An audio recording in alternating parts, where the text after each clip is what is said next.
Good morning. I'm Savannah Sellers. Good to be with you today. Joe is off this morning, so it's just me. We're going to get started with the race for the White House with less than 9 weeks to go until Election Day. Both Vice President Harris and former President Trump are set to hit the campaign trail today. Harris is heading to New Hampshire, where she is expected to focus on the economy and announce a new proposal to expand tax relief for new small businesses. Mr. Trump will be in the battleground state of Pennsylvania today. Harris's running mate, Minnesota Governor Tim Walz, he'll also be in Pennsylvania today, where he will hold events in Lancaster and Pittsburgh. This will be Walz's first solo visit to Pennsylvania since joining the Democratic ticket. Meanwhile, the Harris campaign kicked off a bus tour yesterday in Florida, focusing on abortion rights just miles away from the former president's Mar-a-Lago home. We've got NBC News White House correspondent Monica Alba joining us with all the latest this morning. Monica, good to see you. So Vice President Harris, she's focusing on the economy today when she heads to New Hampshire. Actually, in that poll we mentioned a moment ago, hearing from our youngest voters, even for our youngest voters, this is the top concern. What can we expect from the Vice President today? And this is something that she mentioned in her speech at the Democratic National Convention, Savannah, this idea of an opportunity economy. So she's going to expand on that by rolling out her latest proposal in that vein, and that is a tax break for small businesses, really increasing that under her plan to $50,000 from what exists right now, which is about $5,000. So this is an attempt to directly appeal to middle-class voters, to maybe some independent voters, of which there are many in a state like New Hampshire, and say this is another plank of some of the other areas where she's rolled out some policies when it comes to going after corporate price gouging or affordable housing. So this is another component of that. She's going to be speaking at a brewery in New Hampshire and really trying to make this contrast, according to Harris advisors, with Donald Trump, who wants to cut the corporate tax rate, for instance. And she's going to say, I'm going to try to do this for people who are trying to start a small business. And the hope is that this would lead to millions of new businesses in a potential Harris administration if she were to win in November. Savannah. I'm talking to a lot of voters. It's these details that they really want to understand of both campaigns, what their economic policy would look like. Monica, I also mentioned this endorsement. We learned that Jimmy McCain, the son of the late Arizona Republican Senator John McCain, now endorsing Vice President Harris. What should we know about this? How big of a win is this for Harris?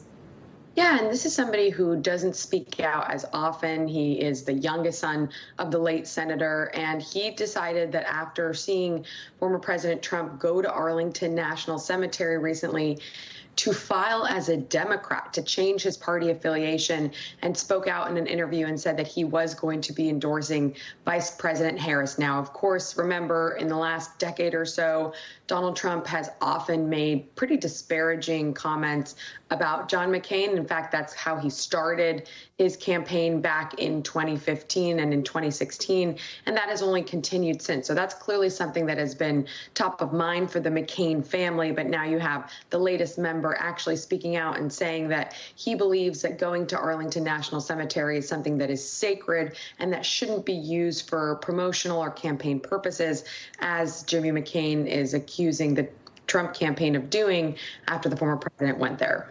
Monica, quickly, before I let you go, I do want to ask about the debate. Less than a week away from this. Where do we stand at this point regarding the debate's format, those rules that Vice President Harris, former President Trump were sort of at odds with, and how are they preparing? What do we know so far? So according to the Harris campaign, they haven't completely agreed to the final set of rules. Remember that there were rules that were agreed to by the Biden campaign and the Trump campaign back in June for that general election debate. They're still at odds now for this one about the issue of the microphones being unmuted for the duration of the debate and some of the other things that they likely will iron out in the next couple of days since we're so close to it. And both candidates are actually doing some form of prep. We know for Vice President Harris, for instance, that she's going to be heading to Pittsburgh later this week, and then she's going to stay there for a couple of days to do a sort of debate camp before she goes to Philadelphia for that big match and face-off on Tuesday. All right, Monica Alba, thank you very much. And we will have special live coverage of that debate between Vice President Harris and former President Trump, hosted by ABC News.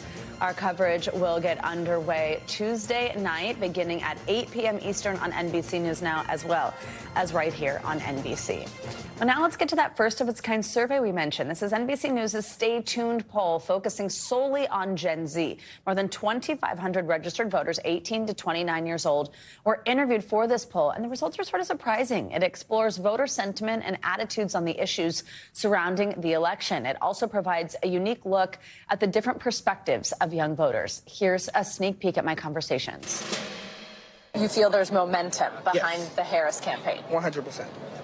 In a different way than there was with Biden? 100%. I think President Biden is a great man, a great leader, but we can't deny the fact that he was not particularly favorable after the CNN debate. And now we see that Kamala Harris is coming. She can fully articulate what she wants. She can go after Trump. Like she said, I feel very sympathetic towards elderly and stuff. Do I want my grandmother to be in office right now running the country as a 78-year-old? Absolutely not. She should be at the beach having fun, you know? She should be making cookies for her grandkids, you know?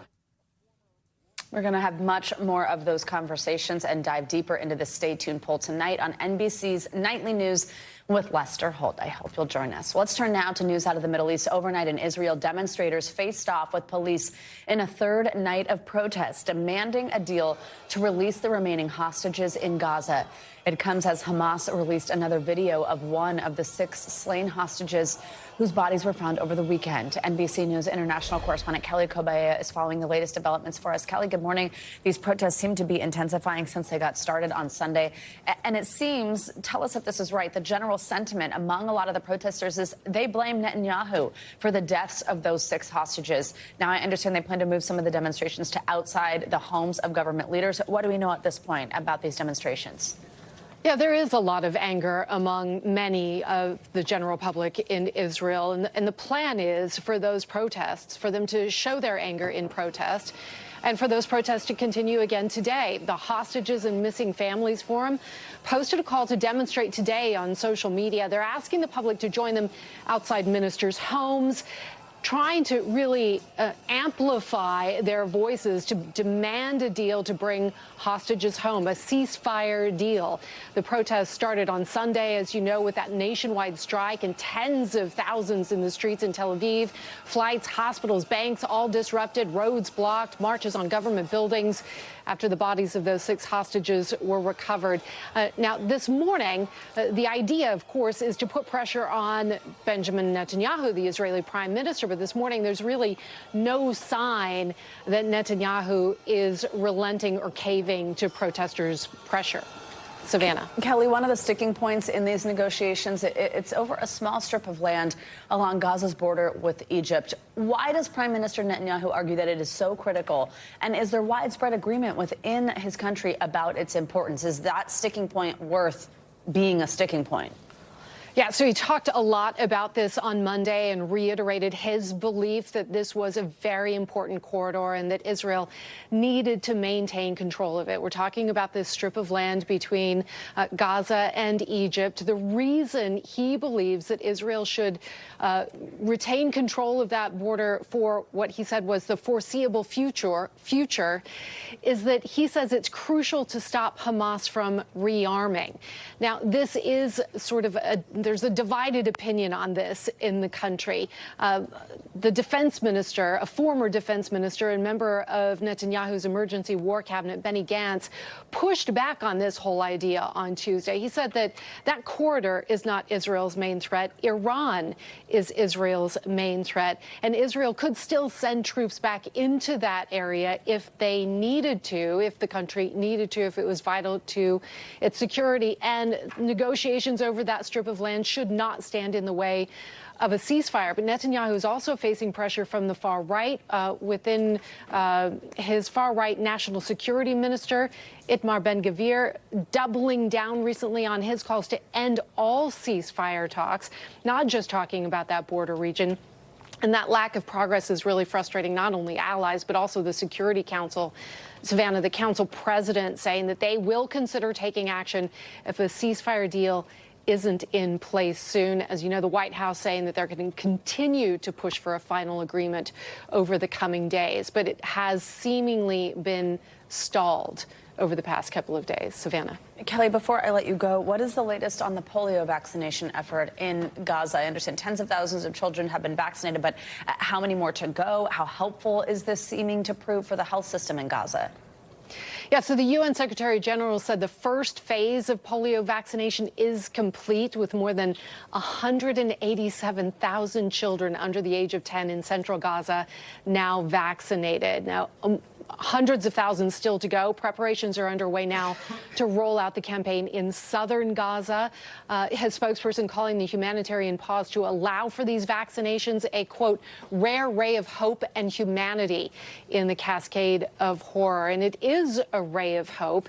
This disease was eradicated in Gaza for 25 years, only to come back because of the terrible sanitary conditions in Gaza, the lack of clean water, the damaged sewage systems and hospital systems. There is still a risk of other infectious diseases, and humanitarian groups say what's really needed to help people in Gaza is a ceasefire and more humanitarian aid.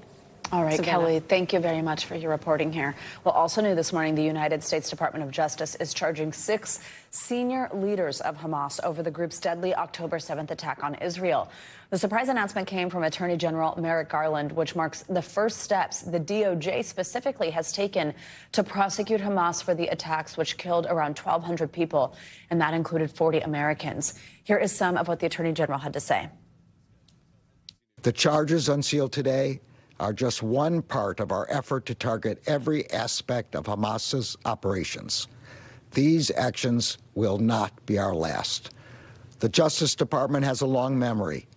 We will pursue the terrorists responsible for murdering Americans and those who illegally provide them with material support for the rest of their lives. Let's bring in NBC News Justice and Intelligence correspondent Ken Delaney in for more on what this all means. Ken, good morning. So this indictment includes 7 federal counts. Who is facing charges, and what exactly is the DOJ accusing them of?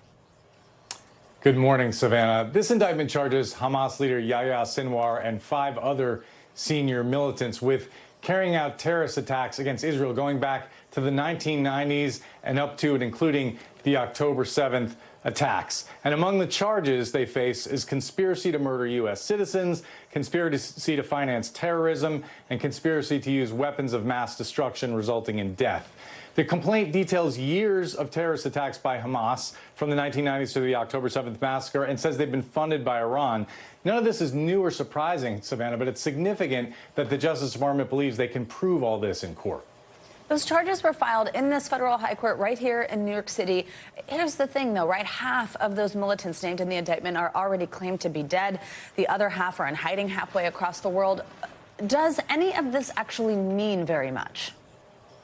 That's the big question, right? It's extremely unlikely that this case ever goes to trial, or that they take custody of the 3 living militants. And in fact, one former senior CIA official was speculating yesterday that the U.S. intelligence community may have a covert finding to take lethal action against these people. Israel's trying to kill them. So again, this is really more symbolic. The DOJ thinks this is a big deal because they're laying out evidence against Hamas, linking them to terrorist attacks at a time when some demonstrators in the U.S. are waving Hamas flags. So it's part of the propaganda effort to finger Hamas as a terror organization. Is it coincidental that the timing of this comes right after the confirmation of the death of those 6 Israeli hostages and these subsequent protests we're seeing? Why is this happening now?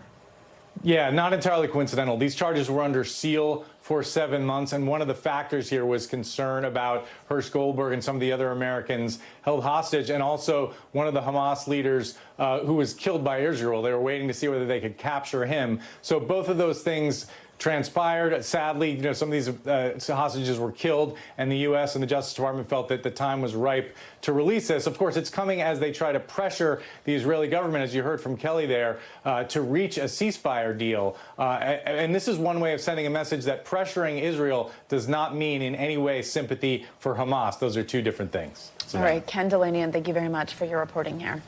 Let's turn now to the war in Ukraine. More than 50 people were killed and dozens more were injured following a barrage of Russian missile strikes on Tuesday.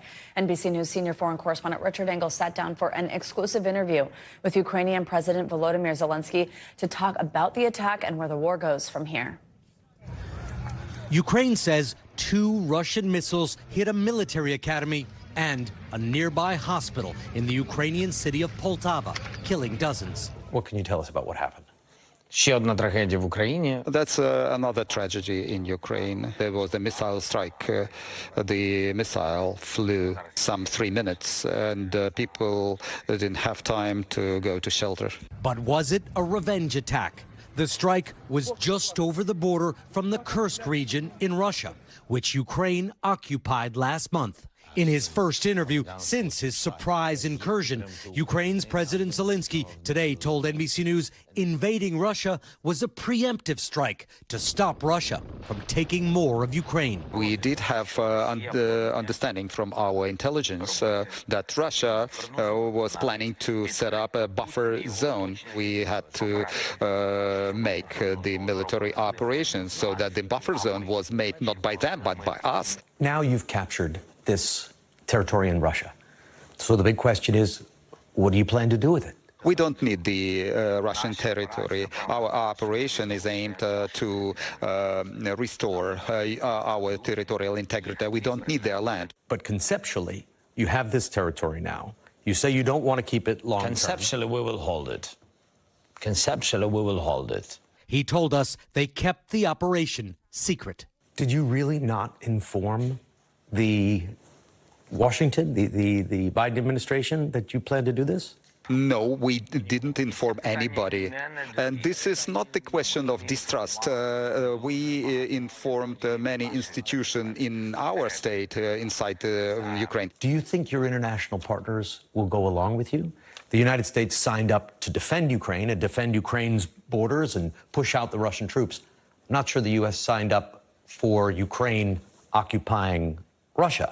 Our partners do know that we had the full right for that because we were protecting ourselves. Is the plan to take more territory? With all respect, I can't speak about it. I think that the success is very close to surprise. President Zelensky also said he plans to brief President Biden, Vice President Harris, and Donald Trump this month about what he calls his victory plan to end the war, and said that he was waiting until after the incursion into Russia to do it so that he could show them what Ukraine is capable of. Richard Engel, NBC News, Kyiv. All right, thanks to Richard for that report. Well, over on the West Coast here at home in Southern California, a landslide crisis poses an increasing threat. NBC News correspondent Morgan Chesky has the latest. A state of emergency on the California coast. Threats of landslides forcing drastic measures in the seaside community of Rancho Palos Verdes, where streets are closing as they crumble. We have made the very difficult decision to disconnect power indefinitely. Officials issuing evacuation warnings after the utility provider cut power to more than 240 homes. They should have given us, 30 days so we, get ready for it. Southern California Edison blames shifting soil for a fallen power line, sparking a recent fire. The sudden shutoff adding to an already growing nightmare for residents like Mike Hong. You've lost power. You've had your gas line closed off. You have intermittent water. Why haven't you left? Well, you don't really have an option. Leave and go where? Geologists say the slide rate has accelerated due to back-to-back winters of heavy rain. In some areas, moving more than a foot a week, even creating an entirely new coastline. This is an ever-changing crisis as we navigate through this, and we need to be prepared. That is the only way we can stay safe. Hong has watched one of several earthen cracks chew through neighbors' property. If you don't get help, eventually this place will be gone. Dreams dashed from a slow-motion disaster. Morgan Chesky, NBC News, Rancho Palos Verdes.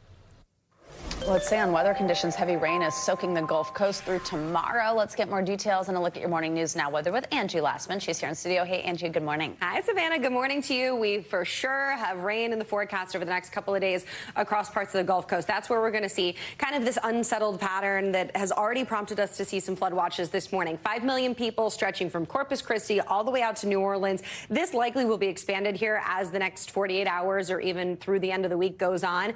We'll see plenty of rain kind of working across this region, and the flooding is going to be one of our main concerns. We're not so much looking at the severe weather potential. Instead, we have this stationary front that's just kind of sitting over that area. We have a low pressure that's also going to drag up plenty of moisture from the Gulf of Mexico, and that means that the heavy rain is going to be a potential, again, from Texas to Florida over the next couple of days. So even as we get into the end of our work week, when it comes to the amounts, anywhere from 3 to 5 inches is going to be the more widespread amounts, especially the closer to the coast you go. But notice we could see upwards of 5 inches, upwards of 7 inches in some of these isolated spots. And as I mentioned, the grounds are already really saturated. We've already been dealing with a good amount of rain across parts of Texas over the past 24 hours. So any additional is going to be problematic when it comes to flooding. So let's talk about the next 2 days with regards to that flash flooding. New Orleans to Houston and up towards Alexandria, that's where we're going to have that slight risk for flash flooding today.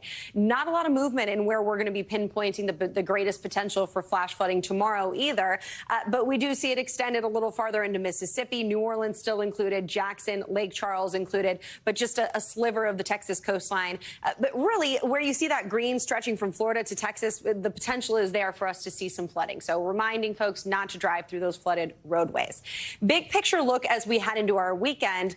Here's Friday. Notice the heavy rain still going to be something that we deal with across the southeast. This really is going to take a little bit for us to see a change in that pattern. But otherwise, a lot of the country is going to see plenty of sunshine. We've got a little bit of rain that's going to work through the Great Lakes here, the Ohio Valley on Friday, but plenty of sunshine up and down the East Coast otherwise. For the Northeast, for the Mid-Atlantic, even the Central Plains and the West, for sure going to see a whole lot of sunshine. That, unfortunately, comes with a plenty of heat. We've got those heat alerts already up, and those will last into the weekend with temperatures into the triple digits for a lot of folks for the Southwest and extending up into the Pacific Northwest, where temperatures are just running warm.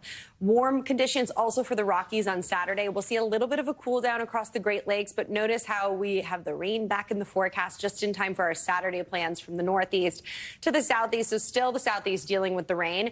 Finally, by the time we get into Sunday, most of that rain is out of the picture. Still, the Sunshine State has some rain chances they'll have to contend with for their Sunday plans to wrap up the weekend. But otherwise, a lot of the country bright, beautiful. It'll be even a little crisp in some spots, feeling maybe perhaps a little fall-like, Savannah, on Sunday. I love it. Across the Great Lakes. I missed yesterday, but it was kind of that here, right? Oh, it felt so good. The good news is today in New York City, 10 out of 10 forecast. Honestly, low humidity, nice temperatures, a little breeze, because I'm back in town. Yeah.